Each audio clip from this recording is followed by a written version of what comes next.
শহীদ আল্লামা দেলাওয়ার হোসেন সাঈদীর নাম দিয়েছে দেল্লু শিকদার। আমি কি বানিয়ে বললাম? এদেশে আল্লামা শফির নাম পাল্টিয়ে দিয়েছে তেতুল হুজুর। কথা বলে না কেন? আল্লামা সাঈদী রহমতুল্লাহ আলাইহি উনিও তো আলেম ছিলেন, উনি দুনিয়ায় নেই, তারপরও সারা পৃথিবীতে তার নামে দোয়া হচ্ছে। আমি যে কথা বলতে পর্যন্ত এসেছিলাম, সম্মান মর্যাদা যদি সত্যি আমরা ফিরে পেতে চাই, দিন যত যাবে বাড়তেই থাকবে। আপনার ইমানটাকে শিরিক মুক্ত করবেন। তাজ্জিবিনা মানে শিরিক মুক্ত ইমান। 2 নম্বরে ওয়াল্লাযীনা উতুল ইলমা দারাজাত, যাদেরকে আল্লাহ ইলম দিয়েছে তাদের মর্যাদা আল্লাহ বাড়াবে।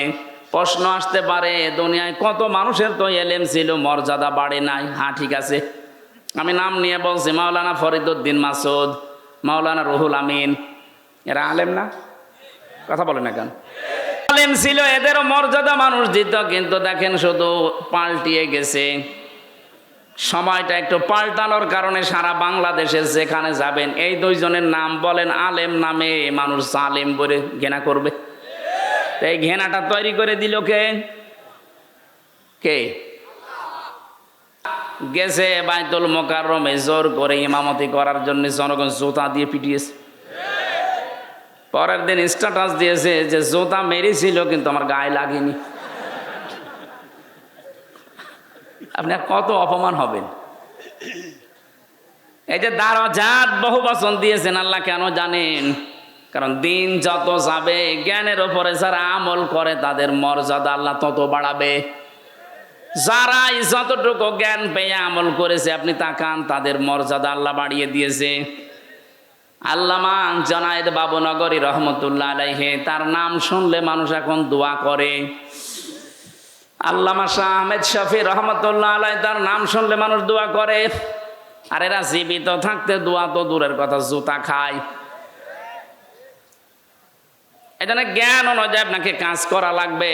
জ্ঞানের বাইরে যদি কাজ করেন, হ্যাঁ হয়তো ভয়ে অথবা বিভিন্ন স্বার্থের কারণে মানুষ আপনাকে সম্মান দেবে, কিন্তু দিন যত যাবে আপনাকে আল্লাহ পচাবে।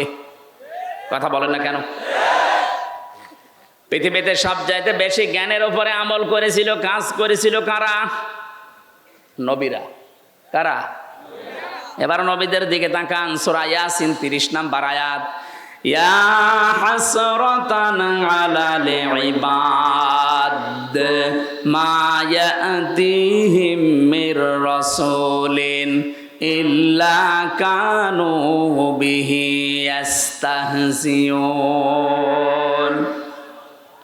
আমার বান্দাদের জন্য আমার আফসোস, আমার আক্ষেপ হয়, এমন কোন নবী রাসূল দুনিয়ায় পাঠালাম না যার সাথে সমসাময়িক ব্যক্তিরা, সমসাময়িক শাসকরা জুলুম, অত্যাচার, নির্যাতন, ঠাট্টা, বিদ্রূপ, উপহাস করে নাই। এ কথা বলছে কে? আরো জোরে বলেন। নবীদের চরিত্র খারাপ ছিল? মানুষকে কষ্ট দিত?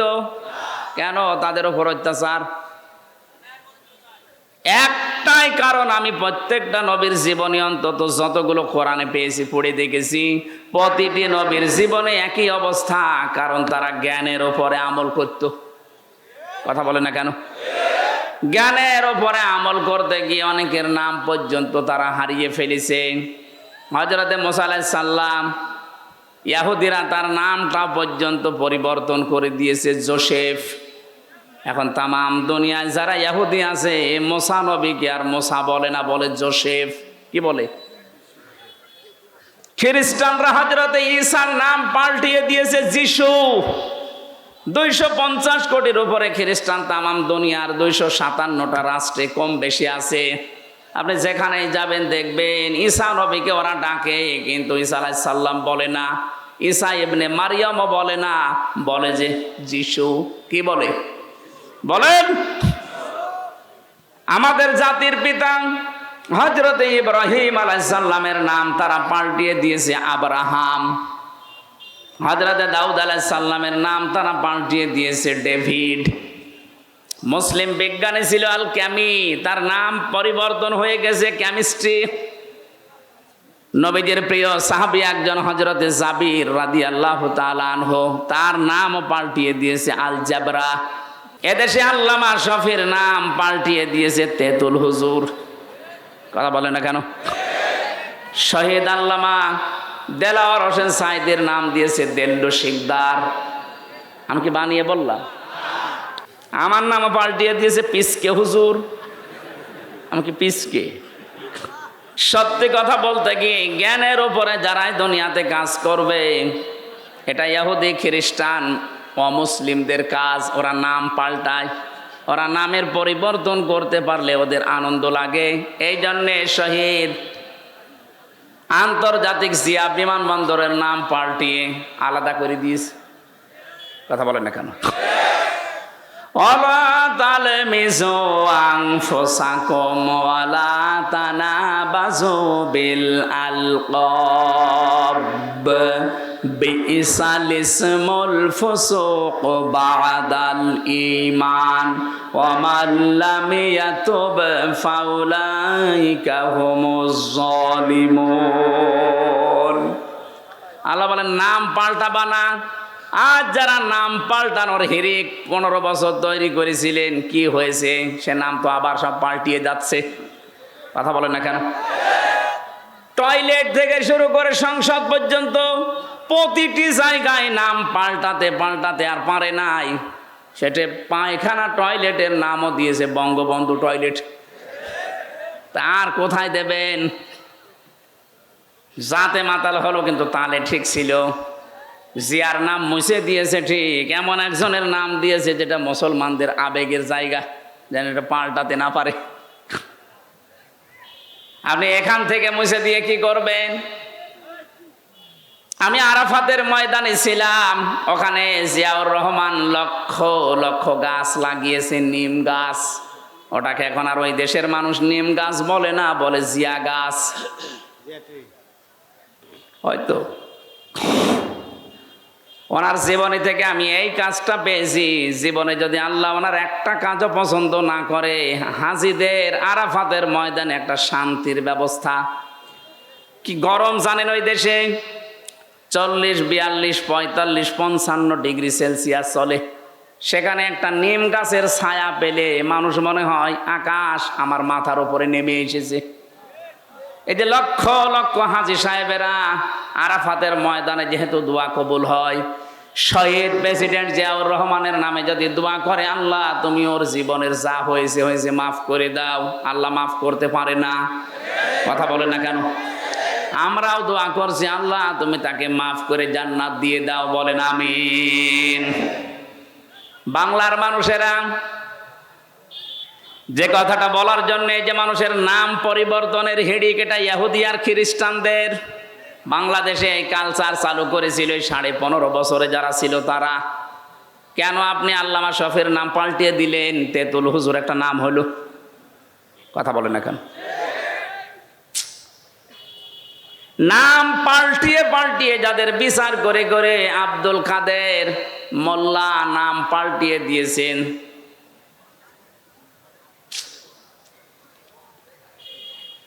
যেই ময়দানে দাঁড়িয়ে বিচার করেছিলেন ওই ময়দান আবার রেডি হয়ে গেছে।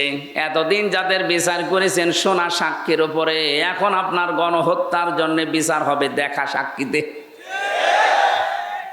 পৃথিবীতে যারা গণহত্যার সাথে জড়িত, আমি তাদের জীবনী পড়ে দেখেছি। এত ঘৃণিত করে আল্লাহ দুনিয়ায় তাদেরকে রেখেছে। হিটলার, চেঙ্গিস খান, এ কথা বলছেন এখন। ওরা যদি গণহত্যার সাথে জড়িত হওয়ার কারণে ওদের আল্লাহ ঘৃণিত করে দেয়, নিন্দিত করে দেয়, এখন কি কেউ হিটলার ছেলের নাম রাখে? Genghis Khan? বলেন বলেন। আপনি যা করেছেন, আপনার নাম সুন্দর হতে পারে, যোগের আবর্তনে, কালের আবর্তনে দেখবেন সময় একদিন আসবে আপনার নামটাই গণহত্যার কারণে চেঙ্গিস খানের মতো, হিটলারের মতো ঘৃণিত হয়ে যাবে। যাদেরকে আপনি করেছিলেন তাদের নাম তো ঘৃণিত হয়নি, এখন তাদের নাম শুনলে মানুষ রহমতুল্লাহ আলাই পড়ে। 50 বছর পার হোক, আমরা যেহেতু এখানে আর 100 বছর পরে কেউ থাকবো না, নতুন প্রজন্ম এই জমিন চাষ করবে। দেখবেন ওই জামানায় মানুষ এটাকে গালি হিসাবে ব্যবহার করবে, চেঙ্গিস খানের মতো। কথা বলেন না কেন? কারণ যারা জুলুম করে সবচাইতে বেশি আল্লাহ পাক তাদের দিকে তাকিয়ে থাকেন। ওয়ালা তাহসাবান্নাল্লাযীনা গাফিলান আম্মা ইয়ামালুজ জালিমুন। সূরা ইব্রাহিম 13 নম্বর পারা 19 নম্বর 12 নম্বর লাইনের 42 নম্বর আয়াতের প্রথম অংশে আছে আল্লাহ পাক বলেন, হে নবী আপনি কি মনে করেন যে জালেমদের কোনো খোঁজ আমি রাখি না? সবচাইতে বেশি খোঁজ খবর রাখি আমি জালেমদের। কাদের? এজন্য যারা জুলুম করেছিলেন এই জামানায়, বিশেষ করে 15.5 বছরের জুলুম মানুষ বলতে পারে না, আমি তো পারি না, কারণ আমি নিজে শিকার। কথা বলেন না কেন? 3টা বছর আমি কিচ্ছু জানি না এ বিষয়ে, কেন আমাকে এই জুলুমের শিকার করলেন? সবাই মাফ করে দিলেও আমার মামলার আয়ু থেকে শুরু করে একেবারে টপ টু বতন যারা জড়িত, একটাকেও আমার ক্ষমা নেই। ক্ষমা করতে পারি, আমি যা করেছিলাম ওই কাজ আপনাকে করা লাগবে। 3 বছর ফাঁসির কন্ডেম ছেলে থাকবেন, আর 30 থেকে 32 লাখ টাকা আমার বাবার কাছ থেকে নিয়েছেন, ফেরত দেওয়া লাগবে। সেদিন মামলার আয়ু কল দিয়ে বলছে, হুজুর মাফ করে দিয়েন। মাফ করে দিয়েছি, টাকা ফেরত দেন। টাকা ফেরত দেবেন না, মাফ চাবেন মানে? শুধু আমি হামজা না, এরকম হাজার লক্ষ হামজা ভিকটিম আছে, যার কাছে যারা অপরাধ করেছেন তার কাছে যে আগে ওই টাকা ফেরত দেবেন, ক্ষতিপূরণ দিয়ে বলবেন আস্তাগফিরুল্লাহ। কথা বলেন না কেন? এখানে বহু মানুষ আমরা এমন আছি, এই 15.5 বছরে যে জায়গায় ওঠার দরকার আমি ওই পর্যন্ত উঠতে পারিনি। এই কথা বলেন না কেন? আমার ব্যবসা বাণিজ্য করতে দেননি, মিথ্যা মামলা দিয়ে মিথ্যা সাক্ষী দিয়ে আমারে ঘরে থাকতে দেননি।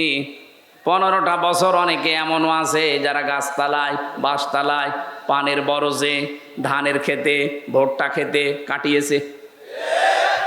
এত কষ্টের সাথে যারা জড়িত, আর আপনি এখন আস্তাগফিরুল্লাহ পড়বেন আল্লাহ মাফ করে দেবে, ইয়ার কি নাকি?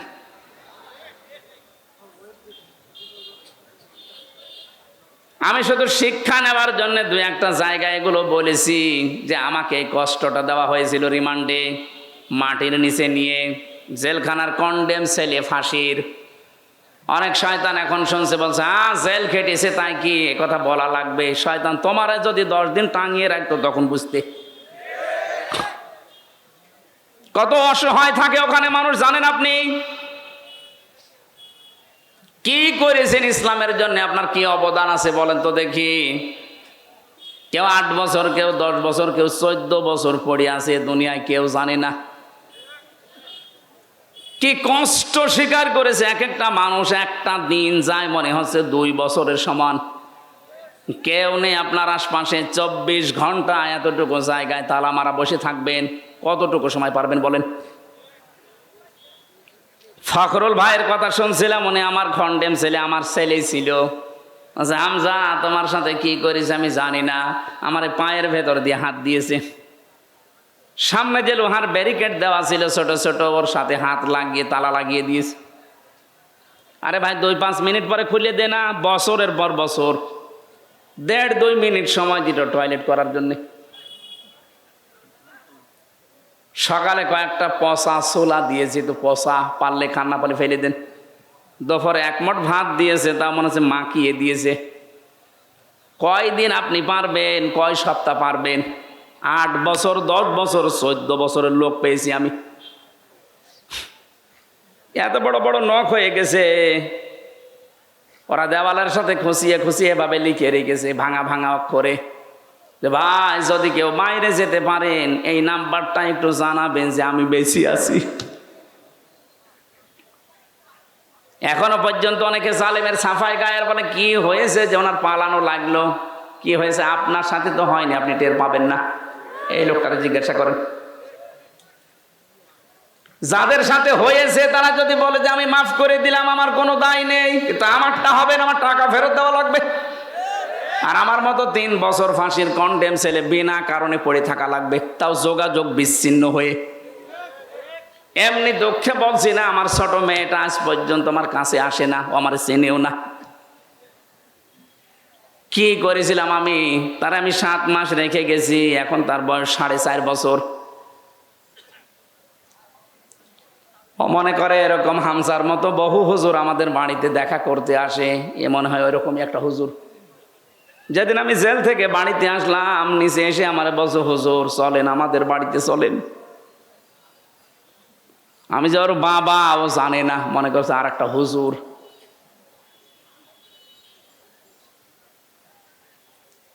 ফেসবুকে যারা উল্টা পাল্টা কথা ছড়ান আমার নামে, একটু বাস্তবতা বুঝে ছড়াবেন। কি ঝড় গেছে আমার এই ছোট জীবনের ওপর, আপনি টের পাচ্ছেন। হ্যাঁ, আমি আল্লাহর জন্য সব সহ্য করেছি, মাফও করে দিয়েছি, কিন্তু আমার টাকার বিষয়টা আমি মাফ করব না। টাকা আমার ফেরত দেওয়া লাগবে, কারণ এটা আমার নিজের টাকা না, আমার বাবার টাকা।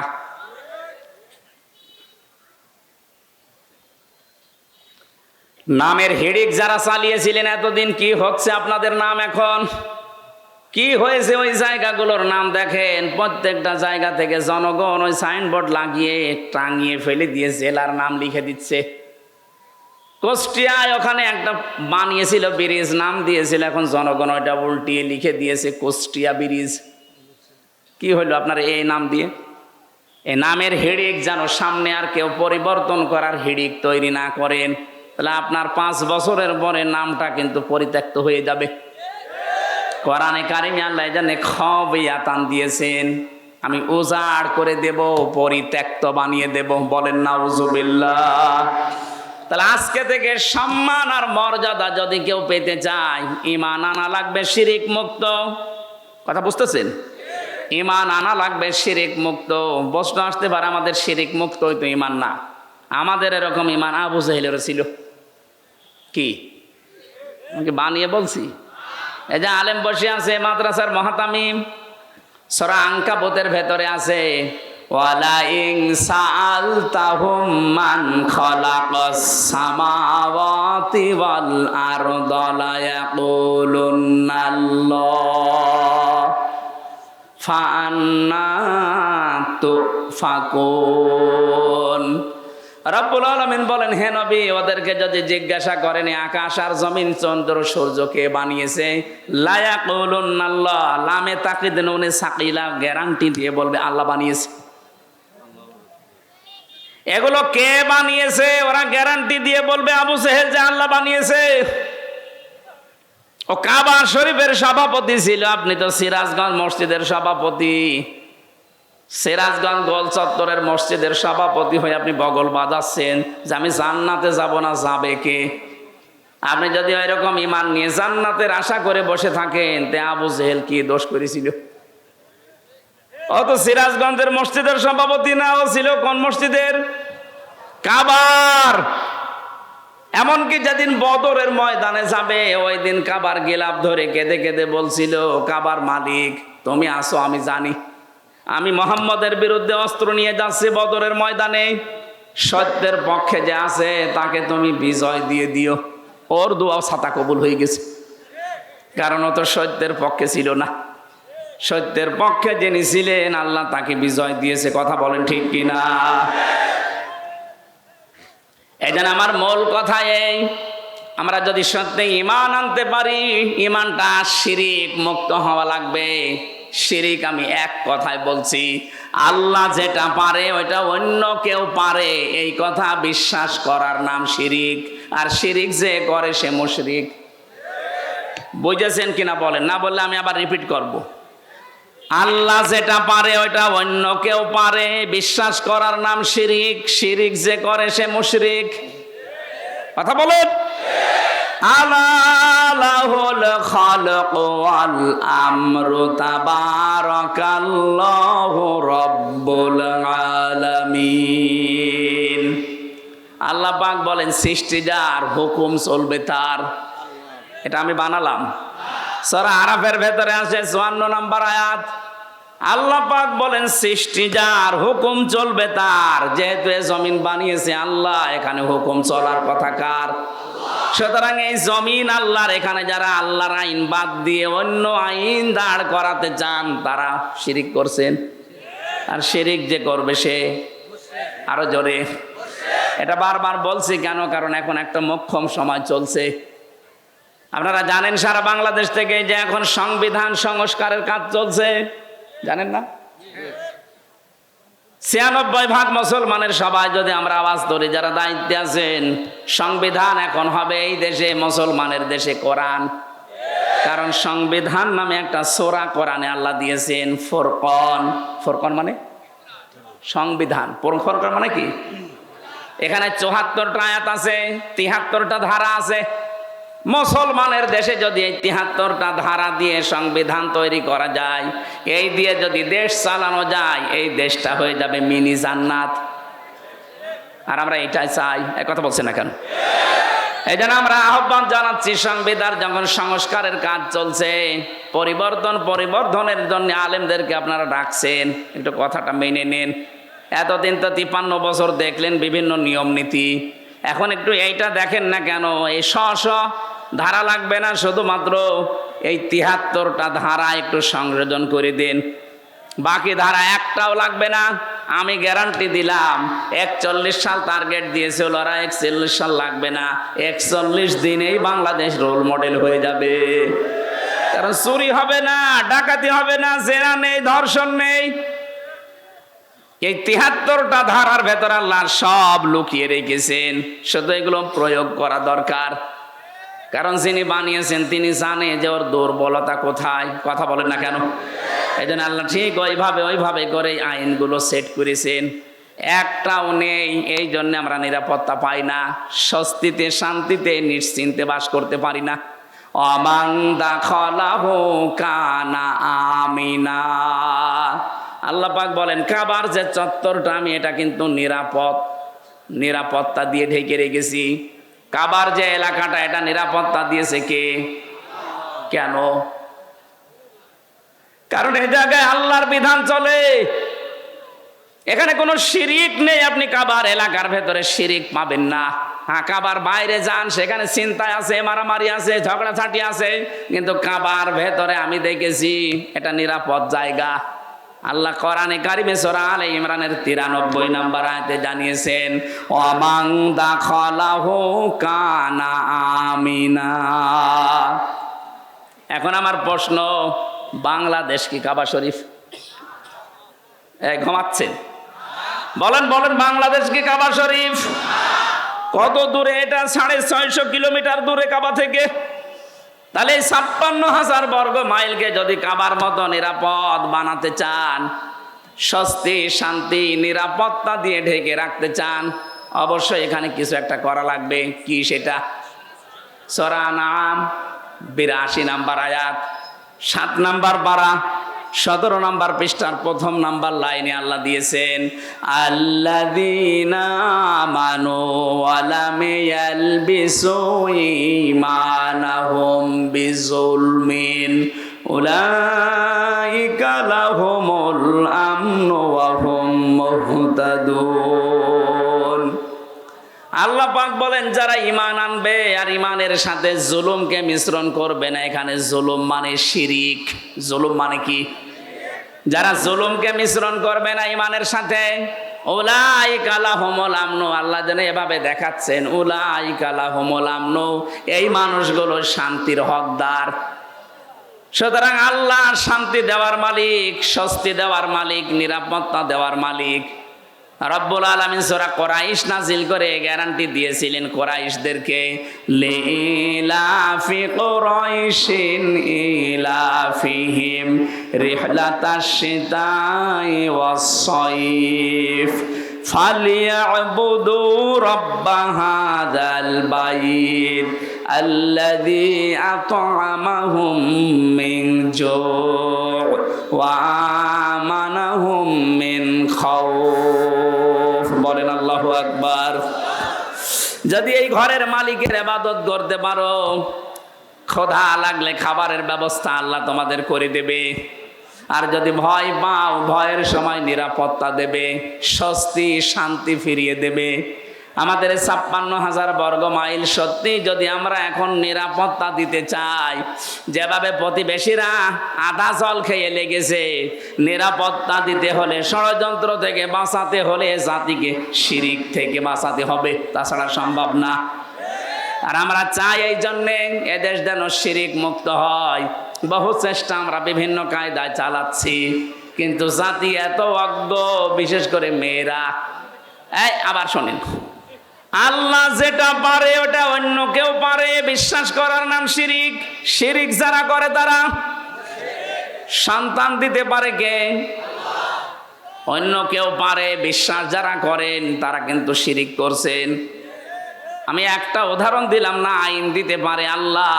আল্লাহর আইন বাদ দিয়া যারা অন্য আইন এখানে জারি করার চেষ্টায় আছেন, আপনি নামাজ পড়লে, রোজা রাখলে, হজ করলে, যাকাত দিলেও আপনি মুশরিক।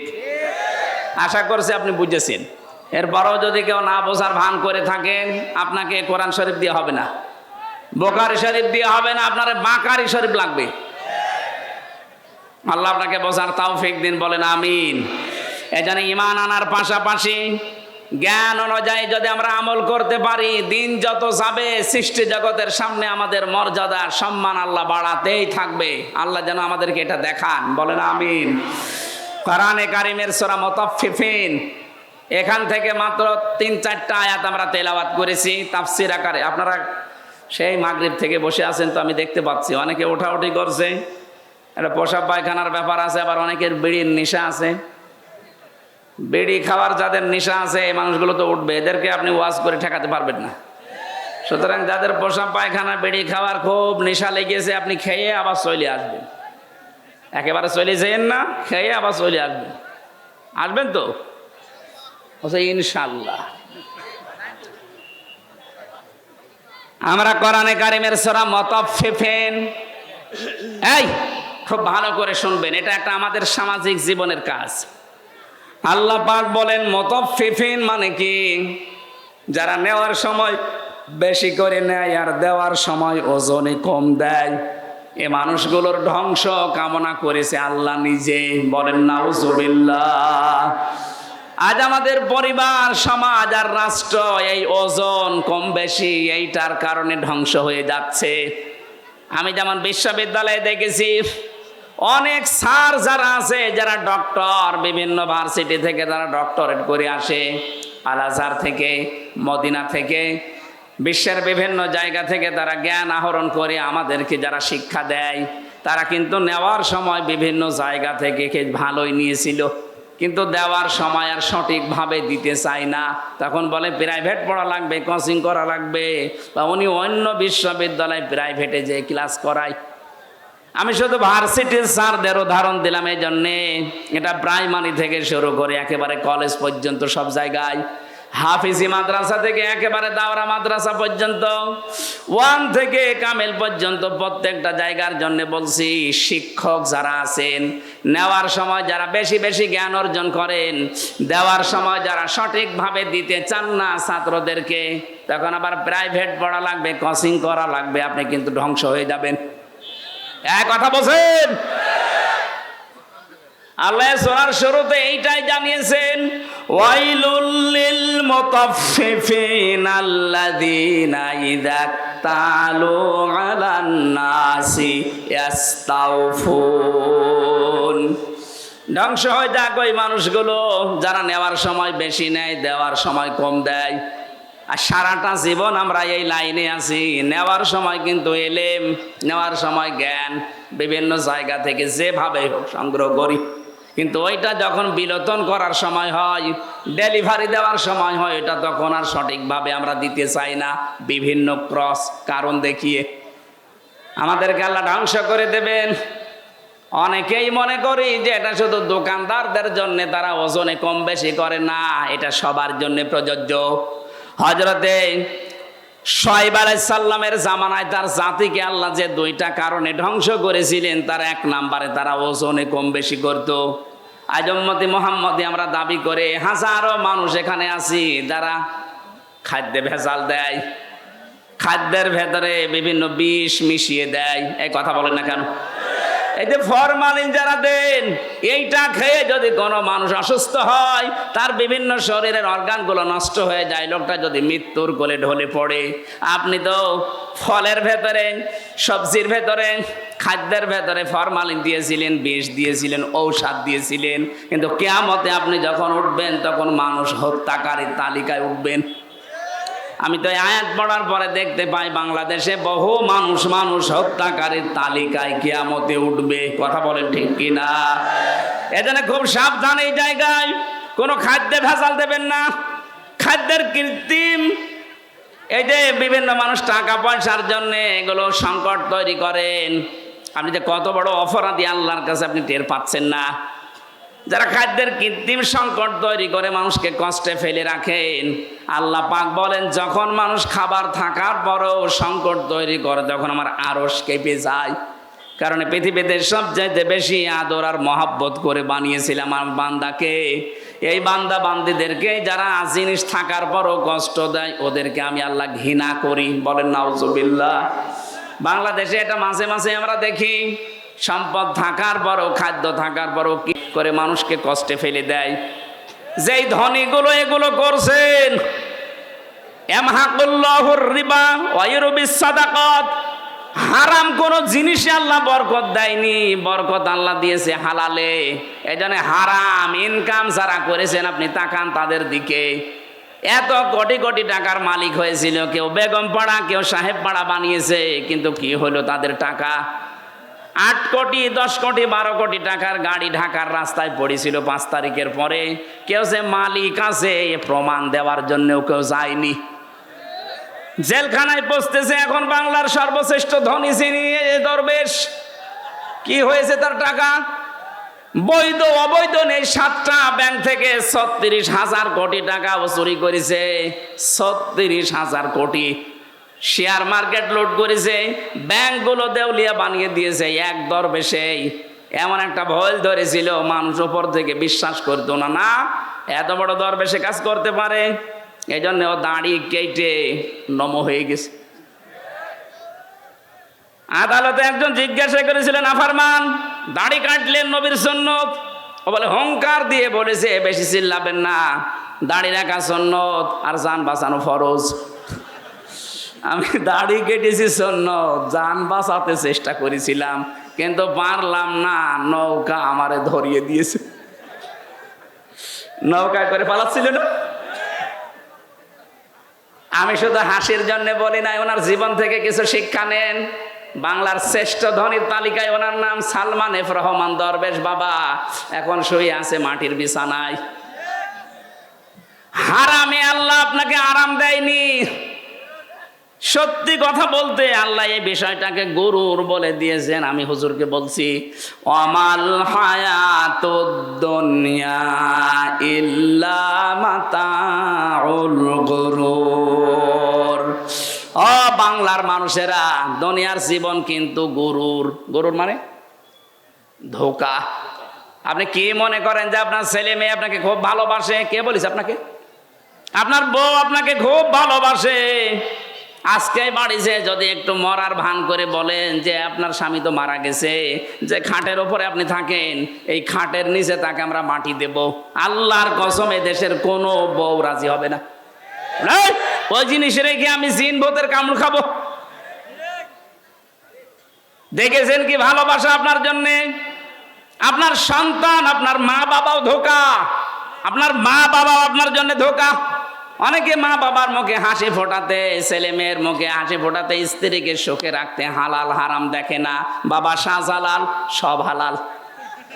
কি হবে জানেন আপনি? আমি বাস্তব বলছি। 200 বছর পর মাত্র কত বলেন বলেন, মাত্র 200 বছর পরে যদি আজকের এই প্রধান অতিথি উনি যদি এই গ্রামে ঘুরে আসে 200 বছর পর, তখন তো এখানে আর আমরা একজনও থাকবো না। কি 200 বছর পরে ওনাকে আল্লাহ যদি আবার বাঁচিয়ে বলে যা দুনিয়া দেখে আয়, উনি এসে যদি এই সিরাজগঞ্জের এই বেলকুচিতে ওনার বাড়িতে এসে বলে 2 তলা বিল্ডিং আমার, ওই সময় যারা এখানে বসবাস করবে ওনার ঘাড়ে ধাক্কা দিয়ে বের করে দেবে। কে আপনি? আমি কি বেশি বলছি? আপনি ফিরে এসে দেখেন, শুধুমাত্র আপনাকে পরিচয় দিতে গেলেই মারবে, বলবে আপনার থাকার জায়গা নেই, এই জন্য এরকম ভণ্ডামি করছেন। গ্রামে মসজিদ আছে, ওখানে বারান্দায় রাতটা থাকেন, সকালে ফোটেন, এইটা বলবে আপনার নিজের পরবর্তী প্রজন্ম। আরে ভাই, আমার 3 পুরুষের পরে আমি আর চিনি না। আমার বাবা রিয়াজউদ্দিন, তার বাবা জাহান আলী, তার বাবা নমাজউদ্দিন, এরপরে আমি আর চিনি না। সত্যি কথা বলছে, আমরা চিনি না। কারণ এর পরে যে কারা আছে, ও কি হিন্দু না মুসলমান তাও জানি না। খুব বেশি হলো না 100 বছর হবে। আমার বাবার বাবার বাবা 3 পুরুষ, এরপরে আমি আর চিনি না। এখন ওই নমাজ আলী সর্দারের যিনি ছিল বাবা, কে আমি তো জানি না। উনি যদি এখন এসে কুষ্টিয়ায় বলে যে এই ভিটা আমার, এই বাড়ি আমি বানিয়েছিলাম, এই জমি জায়গা আমার করা, ওর দাঁত খুলে ফেলবো না। ভণ্ডামি করা জায়গা পান না। কে আপনি? যদি বলে আমি নমাজ আলীর বাবা, নমাজ আলী তো চিনি না।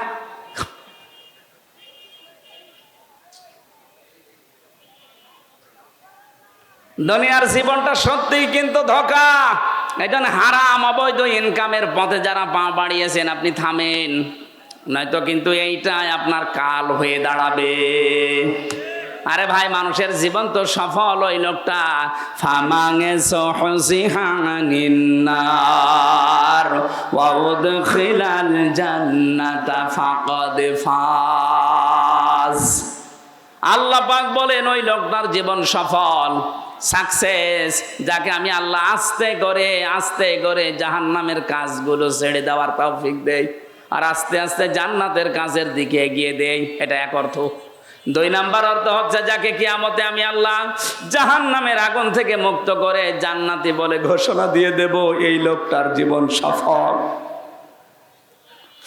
কোরআনে কারিমে আল্লাহ ইসকাউনা মির রাহিকিম মাখতুম খিতামুহু মিস্ক ওয়া ফি যালিকা ফালিয়াতানাফাসিল মুতানাফিসুন। জোরে বলেন আমিন। রব্বুল আলামিন জানিয়েছেন ইসকাউনা মির রাহিকিম মাখতুম। রাহিক শব্দের শাব্দিক অর্থ হচ্ছে শরাব, মদ। আল্লাহ পাক এমন মদ তোমাদেরকে পান করাবেন, এমন শরাব। এই মদের বর্ণনা আল্লাহ দিয়েছেন খিতামুহু মিসকন, মিস্ক আম্বর দিয়ে যার মুখটা আটকানো থাকবে। আজ পর্যন্ত ওই মদের বোতল কেউ খোলে নাই। মদের বোতল এমনিতেই গন্ধ হয়ে যায় যদি আটকিয়ে রাখেন কোনো জিনিস, এটা পৃথিবীর নিয়ম। পৃথিবীর কোনো জিনিস যদি কেউ এক জায়গায় রেখে দেয়, যত দামি জিনিস হোক, ওটা নষ্ট হয়ে যাবে। আপনি পানি এক জায়গায় রেখে দেন, দেখেন গন্ধ হবে, পোকামাকড় তৈরি হবে, দুর্গন্ধ বের হবে। কথা বলছে না কেন? পচন ধরে যাবে। লোহা লক্কড় এক জায়গায় রেখে দেন, দেখেন জং ধরবে, মরিচা পড়বে, আস্তে আস্তে নষ্ট হয়ে যাবে। পৃথিবীর নিয়মই এইটা, কোনো জিনিস এক জায়গায় রাখলে ঠিক থাকে না, আর মুখ আটকালে তো ওটা আগে নষ্ট হয়ে যায়। আল্লাহ পাক বলেন একটা মেয়াদ আছে, এরপরে ওটা ঠিক থাকে না। সে বোতল যা তো বলেন আর যাই বলেন, আল্লাহ বলেন আমি এমন মাখতুম দিয়েছি খিতামুহু মিস্ক, এটা আমি মেশকে আম্বর দিয়ে মুখটা আটকিয়ে দিয়েছি। ওফি যালিকা ফালিয়াতানাফাসিল মুতানাফিসুন। এই মদ যারা খাবে, দিন যত যাবে তাদের চেহারা পাল্টাতে থাকবে, তারা মাতাল হবে না, কোনোদিন হোশারা হবে না। সুতরাং এই জান্নাত পাওয়ার জন্য যারা প্রতিযোগী আছে তাদের প্রতিযোগিতা করা উচিত। কে বলছেন? সুতরাং আমাদের এই দশর দুনিয়ায়, এই নশ্বর পৃথিবীতে আমরা যদি বুদ্ধিমান হয়ে থাকি, আমাদের ওই বানানো আল্লাহর যে বাগান জান্নাত, যেটাতে মদ আল্লাহ রেখে দিয়েছেন মুখ ঢেকে, ওইটা পাওয়ার জন্য প্রতিযোগিতা করা দরকার। মিজাজুহু ওয়া মিজাজুহু মিন তাসনিম। আল্লাহ পাক বলেন আমি তাসনিম রেখেছি। আমি আজকে তাসনিমের ব্যাখ্যাটা পেয়েছিলাম। তাসনিম মানে আমরা মনে করি, এটার ব্যাখ্যায়, তাসনিমের ব্যাখ্যায় আছে সবচাইতে উত্তম এবং সুন্দর পানি। বিশ্বের ভেতরে এখন একজনের নাম আপনারা শোনেন, এই যে নীতা আম্বানি, ভারতে বাড়ি। এই মেয়েটা যে পানি খায়, এ পানির নাম অ্যাকোয়া ডি ক্রিস্টোলা। এক বোতল 750 গ্রামের বোতলের দাম বাংলাদেশের টাকায় 51 লাখ টাকা। এক বোতল পানি মাত্র 750 গ্রাম, 51 লাখ টাকা দিয়ে এক বোতল পানি খায়। এরকম যদি 10 বোতল পানি রাত দিন মিলে লাগে, হিসাব করেন তো কত টাকা আসে। 5 গ্রাম স্বর্ণের পোড়ানো স্বর্ণ পোড়ানো যেটা আছে পানি, ওই যে ছাই আছে স্বর্ণ পোড়ানো, ওইটা ওর ভেতরে দেওয়াটা স্বাস্থ্যের জন্য নাকি ভালো। আল্লাহ পাক বলেন জান্নাতের যে মিজাজুহু তাসনিম, এটা যদি মানুষের ভেতরে যায়, দিন যত যাবে তার চেহারা তত গ্লেজ দেবে। এই জন্য নিতা আম্বানির বয়স অনেক, 60 বছরের উপরে, কিন্তু মনে হচ্ছে 30 বছর বয়স। আমার মনে হয় মিডিয়া যারা আছে, নেতা আম্বানির নাম শুনে রসপিকার মতো আবার আমার কোন তাল লাগায় আল্লাহ জানে, এরা খালি প্যাচ লাগানোর ধান্দায় আছে। আমি তো একটা উদাহরণ দিলাম তাসনিম দিয়ে। এত উত্তম পানি আল্লাহ আমাদের জন্য ব্যবস্থা করে রেখেছেন। আইনাই ইয়াশরাবু বিহাল মুকাররাবুন, যারা আল্লাহর সান্নিধ্য প্রাপ্ত বান্দা হবে তাদেরকে আল্লাহ এই আইনুন মানে ঝর্ণা, এখান থেকে পান করাবে। জোরে বলেন আমিন। আমাদের ওই যোগ্যতা আছে কিনা আপনি নিজেই বুঝতে পারছেন, আপনি ওই জায়গায় যেতে পারবেন কিনা। এই জন্য হাওয়া হারাম অবৈধ, নেওয়ার সময় বেশি বেশি নেওয়া, দেওয়ার সময় কম কম দেওয়া, এই সমস্ত কাজ কারবার ছেড়ে দেওয়া লাগবে। খাদ্যে ভেজাল দেওয়া, ওজনে কম বেশি করা, মানুষকে ঠকানো, এগুলো সব মনে করবেন আমার নিজের জন্য ঠকছি। আমি একজনকে ঠকানো মানে আমি আগে নিজে ঠকলাম, কারণ কিয়ামতে এই ঠকা জিনিস আগে তাকে দেওয়া লাগবে। দুনিয়ায় কাউকে যদি কেউ ঠকান, আগে দুনিয়ার ময়দানে না, কিয়ামতে যখন আল্লাহ বিচার করবে, ওইটা আগে তাকে ফেরত দেওয়া লাগবে। কি দিয়ে দেবেন? দুনিয়ায় যে কয়টা ভালো কাজ করেছিলেন নেকির কাজ দিয়ে দেওয়া লাগবে। এই জন্য সবচাইতে বড় আহাম্মক ওই লোকটা, যে লোকটা মানুষের ক্ষতি করে আনন্দ পায়, অথচ এইটার দ্বারা তার নিজের ক্ষতি হয়। আল্লাহ তুমি আমাদেরকে সহজভাবে যা বোঝার তৌফিক দেন, বলেন আমিন। আপনার দ্বারা যদি কারো উপকার নাও হয়, দুনিয়ায় যেন কারো ক্ষতি করবেন না, কারণ ক্ষতি করা মানে নিজের পায়ে কোড়াল মারা। হযরতে হাসান বসরি রাহমাতুল্লাহ আলাইহি, উনি একজনের কাছে ফলের ঝুড়ি সাজিয়ে সাজিয়ে পাঠিয়ে দিলেন। লোকটা ফলের ঝুড়ি জিজ্ঞাসা করছে কে পাঠিয়েছে? বলে হাসান বসরি। ও জিজ্ঞাসা করে কেন? আমি তো তার নামে বদনাম করলাম আর সে আমার জন্য ফলের ঝুড়ি পাঠিয়েছে। ডাক দিয়ে বলে আল্লাহর বান্দা, সে খুব ভালো করে জানে আপনি যে বদনাম করলেন ওই দোষ সে করে নাই। যে দোষ লোকটা করে নাই, ওই দোষের বদনাম যদি তার নামে কেউ দেয়, অমাইয়া কিসেবে খতিয়াতান আও ইসমান সুম্মা রমি বিহি বারিয়াং ফাকাদ হিতামালা বুহতানা ওয়া ইসমান মুবিনা। সূরা নিসা 112 নম্বর আয়াতে আল্লাহ জানিয়েছেন, পৃথিবীতে এমন অনেক আহাম্মক মার্কা মানুষ আছে, নিজে অন্যায় করে, নিজে দোষ করে, অপরাধ করে, আর এটা একটা নির্দোষ ভালো মানুষের মাথার উপরে চাপিয়ে নিজে ভালো সাজে। এ যেন প্রকাশ্য পাপের বোঝা বহন করে নিয়ে বেড়াচ্ছে। এটা যদি সত্যি আল্লাহ আজকে আমাদেরকে দেখাতো, এদেশে বহু মানুষ রাস্তায় বের হতে পারতো না। হযরত আদম আলাইহিস সালামের সন্তানদেরকে আল্লাহ যে শরীয়ত দিয়েছিলেন, ওইটা যদি এখন থাকতো, বহু আল্লাহর ওলি মার্কা মানুষ ধরা খেয়ে যেত। ওই জামানার শরীয়ত ছেলে কেউ যদি কোরবানি দিত, তাহলে চাটিয়াল ময়দানে রেখে আসা লাগতো। যার টাকা হালাল, আকাশ থেকে আগুনের ঝলক এসে ওটা পুড়িয়ে ফেলতো। আমার মনে হয় ওই শরীয়ত যদি এখন থাকতো, কত হাসির কোরবানি যে চাটিয়াল ময়দানে পড়ে থাকতো, মানুষ বুঝতো যে সুদের টাকা, ঘুষের টাকা। কথা বলে না কেন? নাকি এলাকায় সুদ বন্ধ হয়ে গেছে? এই যে যারা টাকা ছেড়ে রাখেন, মাসে মাসে টাকা আসে, 1000 দিলে 100 টাকা করে বেশি দেয়, এটা এলাকায় নেই? এটা মায়ের সাথে জেনা করার গুনাহ হচ্ছে। কে হুজুর বলেন আপনাদের? কেন ওনার কথা মানা যায় না? কিয়ামতে যেদিন ধরা খাবেন, বলবেন আল্লাহ আমাদের কাছে কেউ আসেনি, ওই লোকটা দাঁড়াবে তখন, ও ডাক দিয়ে বলবে সুদ ওরা খেয়েছে, আমি নিষেধ করার পরও ওরা শোনে নাই। এই জন্য যারা এ কাজ করছেন, যেহেতু এতদিন না জেনে হয়তো খেয়েছেন, এখন থেকে ছেড়ে দেওয়া লাগবে। মায়ের সাথে জেনা করার এই গুনাহ আজকে থেকে আর করা যাবে না, বন্ধ হওয়া লাগবে। যারা টাকা ছেড়ে রেখেছেন, টাকা আসে, এই ব্যবসা কারা কারা বন্ধ করবেন? হাত তোলেন। ও এলাকায় আছে, হালকা পাতলা আছে, বেশি না, ঠিক আছে। আপনারা চালান।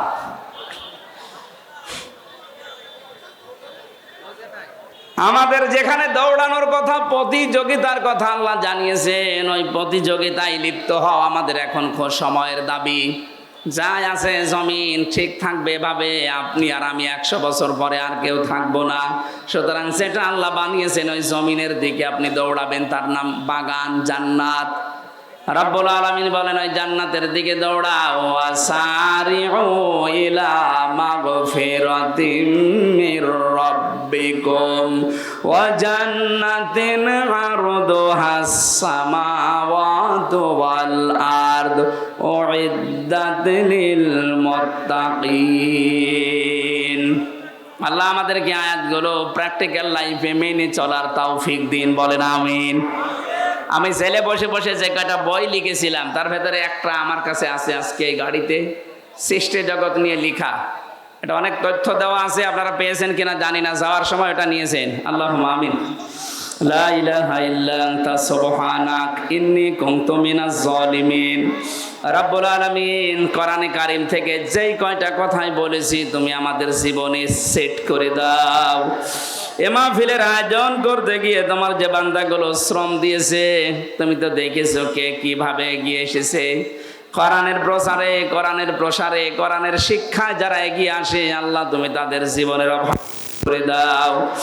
সম্মানিত সভা